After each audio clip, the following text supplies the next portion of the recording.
You ever been in a situation where you just feel stuck? Maybe it's a negotiation, a relationship, or a job, and you feel like you have absolutely zero leverage.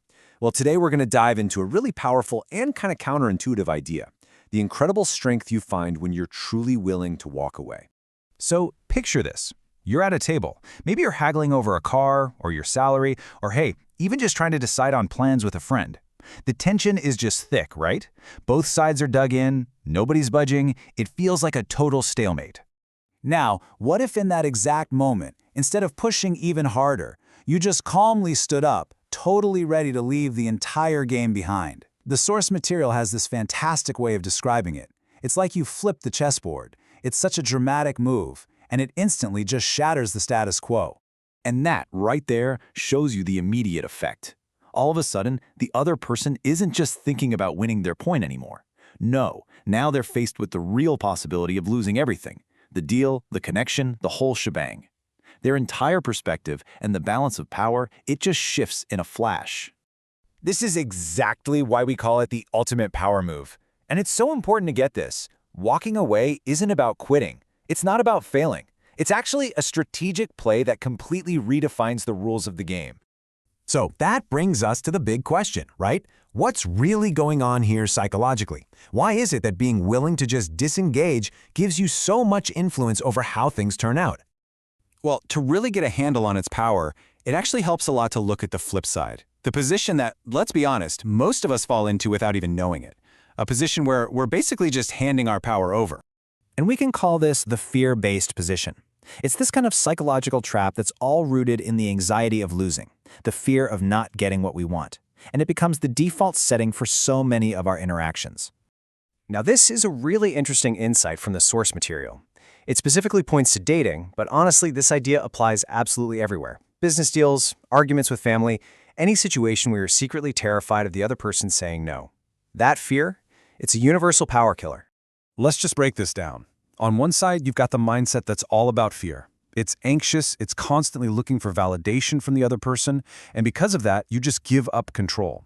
But on the other side, you've got a mindset rooted in power. It's confident. It doesn't depend on this one single outcome, and because of that, it keeps control of the entire dynamic. Okay, so we've laid out the problem. Operating from a place of fear just tanks your leverage. So the natural next question is, how do we fix it? How do you actually make that shift from the weak position to the strong one?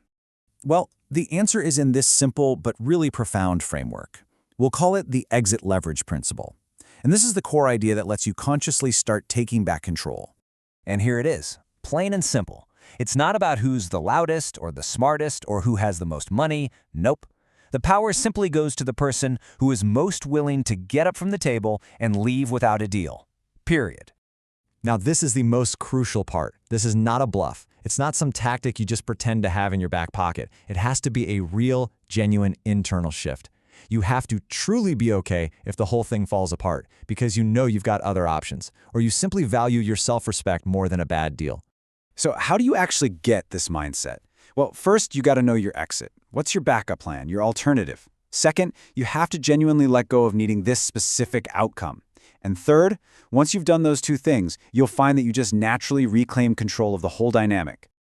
All right, so let's put this all together and see how this principle really boils down to a simple truth about who's actually holding the cards in any interaction. And I want to be super clear about this. This principle is not a license to be a jerk or to be confrontational. It's really the opposite. It's about finding an internal freedom. The kind of freedom that comes from knowing you don't need any one thing from any one person. This is the key takeaway. It's the one sentence that sums up this entire explainer. Burn this into your brain. The next time you feel powerless, just ask yourself, who in this room is actually willing to leave? That person, right there, has the real power. And you know, what this all really shows us is that power isn't something you go out and take from somebody else. It's something you were already giving away just by being too attached to one result.